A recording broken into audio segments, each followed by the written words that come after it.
네, 트럼프가 미군 장성, 일개 병사들이 아닌 미군 장성들을 전원 800명에 이르는 사람들을 해병대 기지로 소집했습니다. 전쟁이 일어날지 아니면 그냥 트럼프의 뭔가를 보여주기 위한 것일지 궁금하네요. 한번 읽어보겠습니다. 오늘도 경제 지식을 너무 훌륭하게 제공해 주시는 메르님께 감사드리며 읽어보겠습니다. 트럼프는 무엇 때문에 미군 장성 800여 명을 긴급하게 소집했을까? 상황 정리해봅니다. 아주 특이한 일이죠. 미국 국방부는 800명에 이르는 미군 장성 전원을 2025년 9월 30일 버지니아주 퀀티코 해병대 기지로 소집합니다. 이런 규모로 미군 장성이 소집된 것은 직전 80년간 4번으로 파악됩니다. 제2차 세계대전 직전인 1941년 전면전에 대비해서 해외에 나가 있던 장성들까지 소집한 것이 처음이죠. 해외 장성을 대대적으로 소집한 두 번째 사례는 1990년 8월입니다. 2차 세계대전이 1941년, 그리고 그 다음이 1990년. 와, 정말 한 40년 단위로 한 번 있을까 말까 한 일을 지금 소집됐다는 게 참 신기하네요. 아무튼 그렇게 두 번째가 1990년 8월입니다. 전 세계 장성을 모두 소집한 것은 아니고 중동에 나가 있던 장성들을 소집했죠. 소집 5개월 뒤 1991년 1월 17일 새벽 이라크에 대한 사막의 폭풍 작전이 시작됩니다. 세 번째는 2001년입니다. 이건 10년 뒤에 다시 벌어졌네요. 9.11 테러 직후 국토 안보와 대테러 작전을 논의하기 위해 대테러 전략 긴급회의라는 이름으로 소집됩니다. 이번이 네 번째 대대적인 정군 소집입니다. 대대적 소집은 네 번째지만 준장 이상 현역 지휘관, 즉 준장은 별 1개입니다. 원스타라고 부르죠. 이런 지휘관 800명을 전원 집결을 시킨 것은 이번이 처음입니다. 워싱턴 포스트가 현대사에서 전례를 찾기 힘든 일이라고 평가하는 이유죠. 더욱 특이한 것은 소집 사유가 없다는 것입니다. 궁금하네요. 국방부는 고위 지휘관들에게 연설 예정이라는 소집 사유만을 장성들에게 통보하였습니다. 지금까지 분쟁 지역에서 근무하는 지휘관들을 소집할 때는 화상 회의를 하거나 일부만 소집하는 식으로 안보 공백을 최소화했었습니다. 이번에는 얄짤없이 전원을 불렀다는 점에서 관심이 쏠리고 있습니다. 미국 분석기관 등도 아직 정확한 소집 사유를 모르고 몇 가지 소집 사유를 추정하고 있는 상황입니다. 가장 일반적으로 추정되는 소집 사유는 해외 주둔 미군 구조의 재편과 같은 큰 전략을 발표할 가능성입니다. 미국 본토와 일부 핵심 지역 위주로 해외 주둔 미군 구조를 재편한다는 내용이죠. 이 외에 다른 추정들도 다양하게 있습니다. 인사와 조직 개편 때문이라는 의견도 있고, 트럼프는 미군 장성 감축을 추진하고 있습니다. 전체 장성의 10%, 사성 장군의 20%를 줄이겠다는 것으로 이번 회의에 대규모 인사 발표 가능성이 있다는 것이죠. CNN은 이번 회의에서 대량 해임 재배치가 진행될 가능성이 높다며 이것을 믿고 있습니다. CNN이 접촉한 일부 장성들은 이번 소집을 장군들의 오징어 게임이라고 부른다고 합니다. 장성들 간에는 800명의 참석자 중 200명 이상이 현장에서 해임 통보를 받을 가능성을 거론하고 있다고 합니다. 헤그세스 국방장관이 장성들의 과거 발언과 SNS 활동 등을 검토했다는 보도가 있습니다. 정치의 성향 및 트럼프 정권에 대한 충성도에 따라서 살아남는 사람과 해임되는 사람이 갈라지는 자리가 된다는 이야기죠. 한마디로 트럼프 정부가 군 수뇌부를 충성심이 높은 인물들로 교체하려는 시도라는 시각이죠. 이 추정에 반대하는 의견도 있습니다. 인사 발표를 하기 위해서라면 보좌관 등 수행 인력을 동행하지 않았을 것인데 수행 인력이 같이 오고 있어서 가능성이 낮다는 반론입니다. 또 다른 추정은 군사행동 준비설입니다. 지금까지 대대적인 장성 소집은 군사행동으로 이어졌다는 점에서 이번에도 비슷할 것이라는 시각이죠. 군사행동 대상으로는 바로 대만을 주목하고 있습니다. 중국은 오랫동안 하나의 중국 원칙을 강조하며 대만 독립을 절대 용납하지 않겠다는 입장을 유지하고 있습니다. 이번 미중 관세 협상에서 중국은 미국의 대만 독립 반대 공식 선언을 요구하고 있습니다. 미국은 대만에 대해서 전통적으로 전략적 모호성을 유지해왔습니다. 대만 독립을 지지하지 않는다는 입장은 취하지만 대만 독립을 반대한다라는 표현은 미국에서 중국의 침공 억지력을 유지하고 있는 것이죠. 미국이 대만 독립 반대를 공식적으로 선언하면 사실상 중국의 대만 영유권 주장을 인정하는 효과가 있습니다. 일부 전문가들은 중국의 이번 요구를 군사적 옵션을 배제하지 않겠다는 신호로 해석합니다. 미국이 대만 독립 반대를 선언하지 않으면 무력 옵션을 고려할 수 있다는 간접적 압박으로 읽힌다는 것이죠. 실제로 시진핑은 통일은 불가피하다, 외부 세력은 막을 수 없다 라고 반복적으로 이야기하고 있습니다.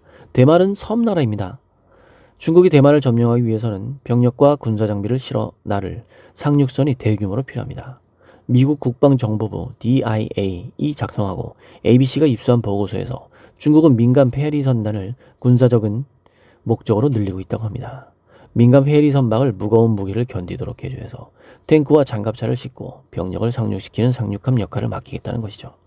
항구 시설 없이도 해변에 장비를 내릴 수 있는 이동식 상륙 부두를 운영 중인 것도 위성사진으로 확인되었다고 합니다.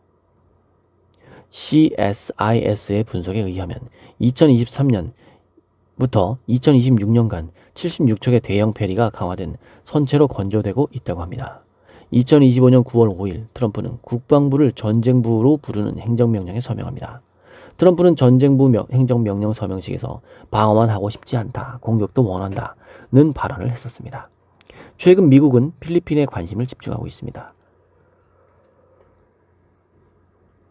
미국은 필리핀 북부의 바타낭을 해군 함정에 기항하기 쉽도록 준선합니다. 바타낭은 대만 해협에서 200km 거리로 일본 오키나와보다 훨씬 가까운 거리에 있습니다. 2025년 9월 17일 미국은 필리핀 서부 수비크만에 세계 최대 규모의 탄약 제조 저장 허브를 건설하는 발표를 합니다. 지대지 미사일 타이푼과 지대함 미사일 네메시스를 바타네스와 루악에 배치하고 탄약 제조 및 저장 시설 건설에 나선 것이죠. 대만 바로 아래 이 필리핀 북부가 붙어 있는 것이죠. 네, 그쪽이 바로 그 방금 말한 기지함입니다. 1번, 요 그림 정말 친절하게 그려주셨네요. 1번이 수비크항 탄약 저장고고요. 2번이 바탄 네메시스 배치를 한 것이고요. 그냥 바로 쏜다는 거네요. 3번이 라왁 타이푼 배치입니다. 특히 위 지도, 보이시는 지도 2번에 바탄에 배치된 지대함 미사일 네메시스는 대만과 바타섬 사이에 바시 해협을 오가는 중국 군함들을 견제할 수 있습니다. 2025년 7월 22일 백악관을 방문한 마르코스 필리핀 대통령과 정상회담에서 트럼프는 탄약 허브의 중요성을 아래와 같이 강조합니다. 몇 달 안에 필리핀은 그 어떤 나라보다 더 많은 탄약을 보유하게 될 것이다. 빠른 미사일과 느린 미사일, 그리고 정확한 미사일, 정확도가 약간 떨어지는 미사일이 모두 포함된다. 필리핀 대통령도 이 시설은 필리핀의 자주국방을 지원하고 남중국해 상황에 대한 강력한 대응이라고 답변을 합니다. 수비크만에 건설된 필리핀의 탄약 허브는 미국 공화당과 민주당이 모두 찬성하고 있어서 진행의 속도가 붙고 있습니다. 필리핀은 마르코스 대통령 취임 이후 미군이 사용할 수 있는 기지를 9곳까지 허용하고 있습니다. 미군 기지 외에 대규모 탄약 시설이 추가로 건설되면 유사시 미국과 필리핀의 신속한 합동 대응이 가능해지는 상황입니다. 필리핀의 야당이자 친중 두테르테 측은 필리핀이 중국과 전쟁의 총알바지가 될 수 있다라며 반대하고 있습니다. 이번 소집 이유에 대한 가장 마지막 추정이 있습니다. 자, 앞서 말한 그 장성 오징어 게임, 장성을 좀 잘라야 된다, 이런 추정. 두 번째, 대만의 침공에 대비해서 뭔가 준비하고 있다, 이런 추정 말고 세 번째 추정이 있습니다. 지역 예비군 소령 경험만 있는 국방부 장관과 과시하기를 좋아하는 트럼프의 단순한 과시용 합장품이 이번 소집이라는 것이다. 네, 한 줄 코멘트입니다. 미국 국방부 장관이 미국의 전체 장성들을 소집했는데 아무도 이유를 모르고 있습니다. 한국 시간 10월 1일이면 이유를 알 수 있습니다. 바로 오늘이죠. 네, 의외로 63번의 가능성도 있어 보입니다. 상대가 트럼프이기 때문입니다. 네, 트럼프이기 때문입니다. 댓글 읽어보면 정말로 재밌을 것 같은데. 자, 떠버리님의 댓글입니다. 전쟁의 셧다운에 혼란스러운 10월 1일입니다. 그렇죠. 저도 셧다운이 좀 마음에 걸려서 비중을 좀 줄이기는 했습니다. 비중을 줄이는 거지 투자를 안 하는 건 아닙니다. 투자를 계속 하면서 남아있는 게 돈을 버는 것이라는 메르님의 명언을 저는 상기하고 있습니다. WAN님의 댓글입니다. 트럼프가 저런 이상한 행보가 이해가 되는 게 더 이상한 현실입니다. 이 말로 참 재밌네요.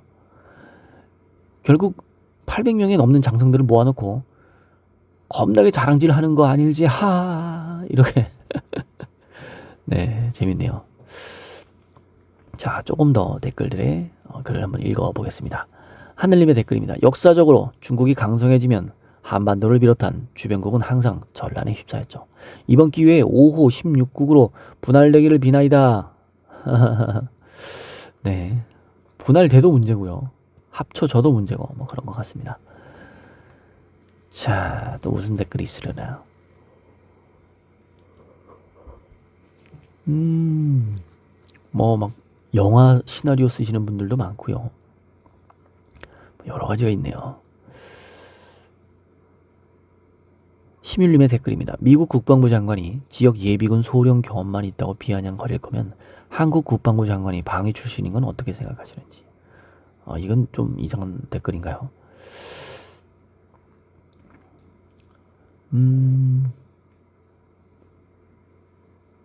자, 폴리스님의 댓글입니다. 전쟁의 가능성이 점점 높아지는 다른 이유보다 차라리 63번이 좋은 것 같습니다. 네, 63번은 트럼프의 과시죠. 어떻게 될까요? 그냥 결국 항상 저는 메르님의 글을 읽으면서 이렇게 잠깐만요. 하나만 더 읽어보겠습니다. IX님의 댓글입니다. 63번인 척 하면서 실제 철저한 보안하에 작전하겠다는 성동격서 개책임. 진짜 63번이 메르의 본심이라면 메르도 결국 영포티 세계관에 종속된 범부인 거고. 네.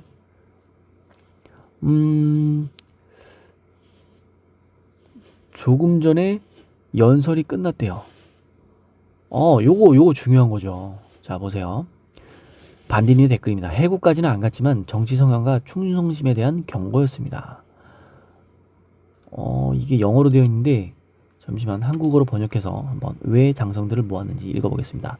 트럼프 군사 정상회담에서 강등 위협. 이례적인 회의에 피트 헤그세스 국방부 장관은 미국 군 엘리트들에게 새로운 개혁을 통해 미국에서 정치적 올바름이 제거될 것이라고 말했다. 워싱턴은 이 회의에서 자신의 의견이 다른 최고 군 지도자들을 해고하겠다고 위협했고 진짜 위협했네요. 그의 국방 장관은 국방부가 약화해서 깨어난 쇠퇴에 시달리고 있다고 비난했다. 대통령은 이렇게 말했습니다. 제 말이 마음에 들지 않으면 방을 나가셔도 됩니다. 물론 계급도 사라지고 미래도 사라지겠지만 그냥 마음 편하고 여유로운 마음으로 하셔도 됩니다. 알겠습니까? 이렇게 했더니 72분간 연설 중 트럼프 대통령은 핵무기를 논의하는 동안 인종차별적 발언을 언급했습니다. 그는 대부분 무표정한 경찰관들로 가득한 청중에게 저는 이걸 N-word라고 부릅니다. 새로운 워드인가요? 라고 말했습니다. N-word는 두 가지가 있는데 둘 다 사용해서는 안 됩니다. 어떤 단어인지 한번 조금만 더 읽어보겠습니다. 그의 새로운 개혁은 세계에서 가장 강력한 군대에서 정치적 올바름을 제거하는 것이라고 말했습니다. 정치적 올바름이 뭔가요? 자, 폭스뉴스 진행자였던 헤그세스는 국방부의 부패를 맹렬히 비난했습니다. 모인 지휘관들에게 체력 및 복장 기준을 엄격히 단속하고 깨어있는 정책을 폐기하겠다고 말했습니다. 그는 뚱뚱한 장군들과 제독들에 대해서도 언급했습니다. 9월 30일 트럼프가 중요한 회담에 참석하기 위해 떠나면서 군 지도자들은 그 자리에서 해고하겠다고 다짐했습니다. 트럼프의 위협에 공감하며 헤그세스는 고위 장교 중 누구라도 자신의 메시지를 공감하지 않는다면 사임해야 한다고 말했습니다. 결론으로는 이렇게 했습니다. 오늘 제가 하는 말이 여러분의 마음을 아프게 한다면 명예로운 일을 하고 사임하세요. 이게 정확히 뭔지는 재해석을 제가 해야지 되는 건데요. 1년에 한 번씩 실전 현장 시험도 완료해야 합니다. 좀 뭔가 타이트하게 하는 것 같고 헤그세스는 전직 버락 오바마 대통령 시절에 여성이 전투 무기를 담당할 때 체력 기준이 낮아져서 여성들이 혜택을 받았다고 오랫동안 주장해왔지만 이번 조치는 여성의 군 복무를 막는 것이 아니다라고 또 한번 언급했고요. 네, 아무튼 이런 연설에 대해서 무엇을 말했냐면요. 트럼프는 장군들에게 내부의 적에 대해서 말했습니다. 트럼프 대통령은 무인 장군들의 제독들에게 군사력을 사용하여 내부의 적에 맞서겠다고 계획을 밝혔습니다. 내부에 무슨 찌라시가 있나요? 아무튼 지난달 저는 시민 소요 사태를 진압하는데 도움이 될 신속 대응 부대 훈련을 제공하는 행정명령에 서명했습니다. 라고 말했습니다. 이것은 이 방에 계신 분들에게 큰 의미가 있을 것입니다. 왜냐하면 내부의 적이기 때문입니다. 우리는 상황이 통지 불능이 되기 전에 이를 처리해야 합니다. 자, 은퇴한 장군 트럼프 연설 거짓말로 가득 차 있다. 예비역 중장 마크 허틀링은 트럼프 대통령의 연설에 다소 충격적이며 거짓말로 가득 차 있다고 말했습니다. 흑인 혐오 발언 논란, 핵 위협, 정말 대단한 거 많이 나왔네요. 네. 트럼프가 그 최근에 무슨 알약 먹지 말라고 했잖아요. 타이레놀. 네, 임산부들에게 위험하다. 이런 발언을 하니까 또 의학계에서 난리가 났고, 또 지금도 장성들에게 뭔가 내부에 적이 있다. 또 이런 말을 하니까 지금 또 장성들도 좀 난리가 난 것 같고. 그런데 어찌겠습니까? 결과가 좀 신기해요. 결국 트럼프가 자꾸 다 이기고 있어요. 아니면 의원 석수를 다 장악하고 있어서 그런 건지 몰라도 아무튼 추이 좀 지켜보도록 하겠습니다. 뭔가 긴장해야지 되는 것은 맞는 것 같습니다. 근데 저의 결론은 항상 그렇습니다. 긴장하면 약간 비중 줄이고, 긴장이 풀렸으면, 즉, 트럼프가 장성 모았는데 해결됐어. 그리고 또, 그 부채 좀 해결됐어. 그러면 다시 또 늘리고, 요런 거죠. 제가 본 그 누구죠? 옛날에 주식 농부 있잖아요. 우리나라에. 그분이 투자하는 방식은 이렇더라고요. 자기의 현찰이 예를 들어서 한 50억 있어요. 그럼 50억으로 투자를 합니다. 분위기가 좋은 것 같으면 그 50억으로 대출을 받아서 투자를 해요. 분위기가 나쁜 것 같으면 대출을 갚습니다. 이렇게 투자를 하더라고요. 즉 비중을 늘리고 줄이고요. 네, 오늘은 여기까지 해보겠습니다. 감사합니다.